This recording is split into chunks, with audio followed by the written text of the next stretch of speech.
Welcome back प्यारे student, प्यारे विद्यार्थियों। देखिए, गर्मी बहुत ही पड़ रही है और कई बार पढ़ाई का मन भी नहीं कर रहा होगा। ऐसे में आप खुद को थोड़ा सा फिट रखें, है ना। गर्मी में ऐसा मतलब लगता है कि एनर्जी बहुत ही कम है, तो खुद को मेंटली फिट रखें और कोशिश करें कि जब भी थोड़ा सा आपको अच्छा फील हो तो आप तत्काल पढ़ाई के लिए बैठ जाए, है ना।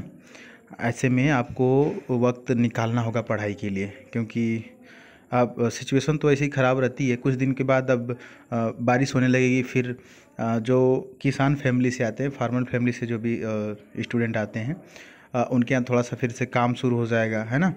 तो अभी वक्त है, तो टाइम निकाल के आप पढ़ाई करिए, और ताकि अभी जो चीज़ आपका कमज़ोर है वो इम्प्रूव हो सके और आने वाले समय में आपका सिलेक्शन हो सके।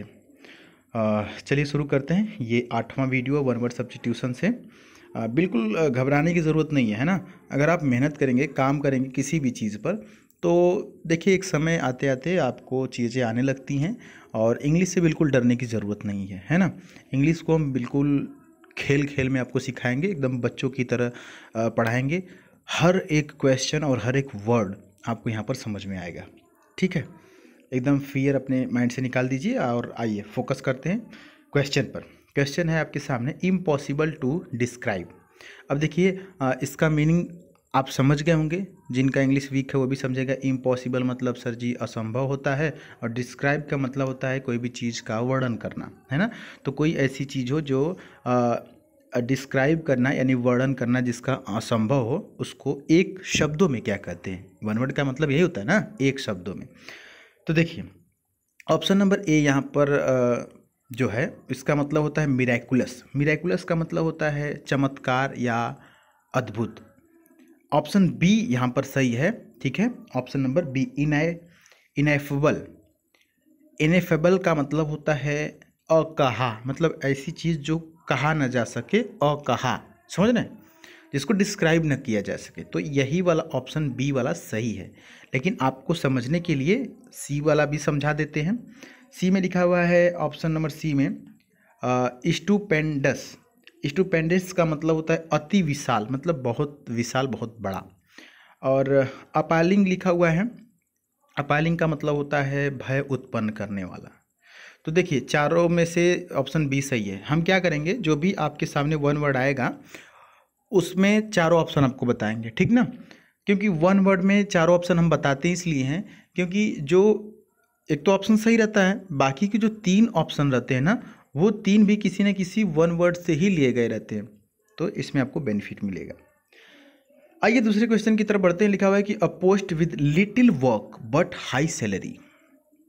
अब तो इसको समझना बहुत आसान है। लिटिल वर्क का मतलब होता है छोटा काम, मतलब कि एक ऐसा पोस्ट है, पोस्ट मतलब वैकेंसी है या पद है, ठीक ना। पोस्ट का मतलब पद है, जिसमें क्या करना है, लिटिल वर्क करना है, थोड़ा सा काम करना है, लेकिन सैलरी क्या होगी, बहुत हाई होगी, मतलब आराम की नौकरी। समझ रहे हैं, काम कुछ नहीं, ना के बराबर, और सैलरी खूब हाई फाई, ठीक। इसको क्या बोलते हैं, इसको बोलते हैं ऑप्शन नंबर सी, यहाँ पर से होगा। इंग्लिश में सिनेक्योर बोलते हैं, ठीक है। ये वर्ड बहुत ही इंपॉर्टेंट है डियर स्टूडेंट, इसको आप लिखिएगा। सिनेक्योर, सिनेक्योर आपके एग्जाम में आ चुका है ना। सिनेक्योर का मतलब होता है चैन की नौकरी या कार्यभार रहित नौकरी। ऐसी नौकरी जिसमें प्रेशर ना हो, बहुत कम काम करना पड़े और सैलरी बहुत हाई फाई हो। अपने यूपी बिहार में इस प्रकार की जो नौकरी है वो कौन सी है, एग्जैक्टली आप जो समझ रहे हैं वही सही है। टीचर की नौकरी, अध्यापक की नौकरी जो है, गवर्नमेंट अध्यापक की बता रहे हैं, गवर्नमेंट टीचर की, है ना। हालांकि देखा जाए तो उनके ऊपर बहुत काम है, बच्चों को कैसे पढ़ाएं, क्या करें, सारी चीज़ें, लेकिन एक्चुअल में वो करते नहीं हैं। आराम से कुर्सी पे 4 घंटा बिताते हैं, उसके बाद 50-60 हज़ार, 80 हज़ार, 85 हज़ार पेमेंट ले जाते हैं। ये प्रॉब्लम अपने सिस्टम की है, बट एग्जाम्पल आप दे सकते हैं। सिनेक्योर का जो एग्जाम्पल है ये हम लोग के यहाँ की गवर्नमेंट जॉब जो टीचर की है ना। बाकी के ऑप्शन समझिएगा। डायरेक्टर का मतलब होता है निदेशक, और ट्रस्टी का मतलब होता है संचालक। ऑप्शन नंबर डी में लिखा हुआ है ओम्बुड्समैन, ठीक ना।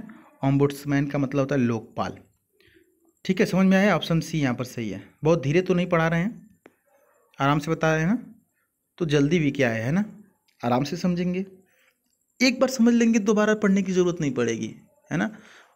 चलिए, आज अच्छे मूड में है तो बिल्कुल आराम से आपको समझाते हैं। अगला क्वेश्चन है something that causes death. Something का मतलब होता है कुछ, और दैट का मतलब की, और कॉजेज का मतलब रीज़न या कारण, और डेथ का मतलब मौत। मतलब कुछ ऐसा कारण जो मौत का कारण हो, मतलब कुछ ऐसी चीज़ें जो मौत का कारण हो जाए, ठीक है। इसको बोलते हैं डियर स्टूडेंट फैटल। क्या बोलते हैं? Fatal, FATAL। बहुत ही इंपॉर्टेंट वर्ड है। फैटल का मतलब होता है घातक। फैटल का मतलब घातक, डेडली जिसको बोलते हैं। समझ रहे हैं आ रहा है? फैटल और डेंजरस में थोड़ा सा अंतर है। फैटल एग्जैक्टली फैटल का मतलब है घातक, ठीक ना।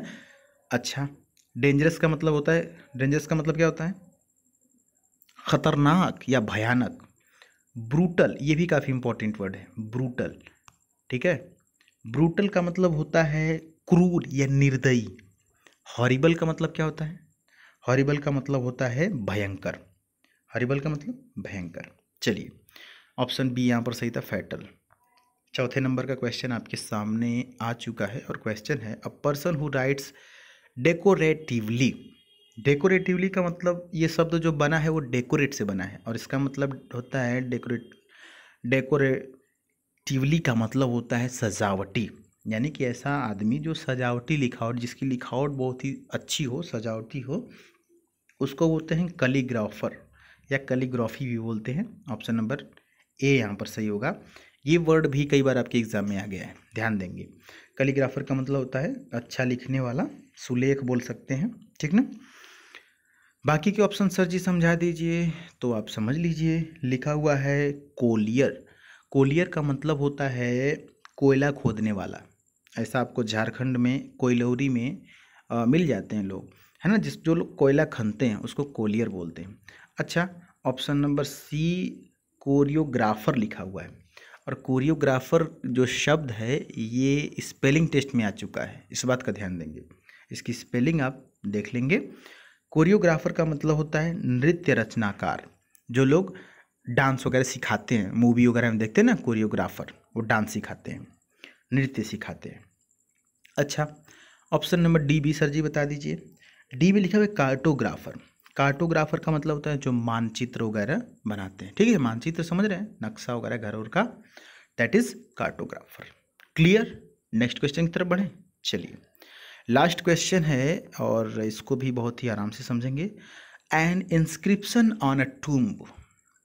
टूम्ब का मतलब होता है मकबरा, और इंस्क्रिप्शन मतलब लिखावट से है, यानी कि शिलालेख की बात कर रहा है। कब्र पर, टूम्ब का मतलब कब्र पर लिखा गया लेख, इसको बोलते हैं एपिटैफ। बहुत इंपॉर्टेंट वर्ड है, ध्यान देंगे। APITAPH, एपिटैफ। एपिटैफ का मतलब होता है समाधि लेख। बहुत इंपॉर्टेंट वर्ड है, एपिटैफ का मतलब समाधि लेख।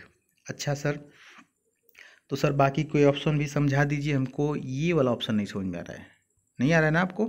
क्या लिखा गया है ऑप्शन नंबर ए में? एस्पियोनॉज। क्या लिया हुआ है? एस्पियोनॉज। एस्पियोनेज का मतलब होता है जासूसी। जासूसी समझ रहे हैं? जासूसी जो लोग करते हैं। और स्पाई का मतलब होता है जासूस, और स्पाई मतलब समझ रहे हैं, स्पाई मतलब जासूस। आप देखते होंगे बोल कहीं कहीं लिखा होता है कि स्पाई कैमरा होता है ना। स्पाई कैमरा मतलब वो कैमरा जो जासूसी करता है, that is spy camera. Spy मतलब जासूस होता है, और एस्पियोनॉज का मतलब होता है जासूसी। अच्छा, ऑप्शन बी भी समझ लीजिए। एपिलॉग लिखा हुआ है ना, एपिलॉग का मतलब होता है उपसंहार। ऑप्शन डी समझ लीजिए। एलेजी लिखा हुआ है, एलेजी का मतलब होता है शोक गीत। शोक गीत, जो शोक में गीत गाई जाती है, शोक में जो गाना गाया जाता है, दैट इज एलेजी। ठीक है, तो आज के ये 5 वर्ड हमने बताया आपको, और इन पांचों के हमने जो ऑप्शंस थे वो भी समझाया, और उम्मीद है कि आपको सारी चीज़ समझ में आई होगी। बाकी चीज़ों के लिए आप टेलीग्राम से जुड़ सकते हैं, अपनी राय कमेंट बॉक्स में लिखिएगा। खुद को मोटिवेटेड रखें, मेंटली और फिजिकली फिट रखें। मिलेंगे अगली वीडियो में, तब तक के लिए जय हिंद, वंदे मातरम।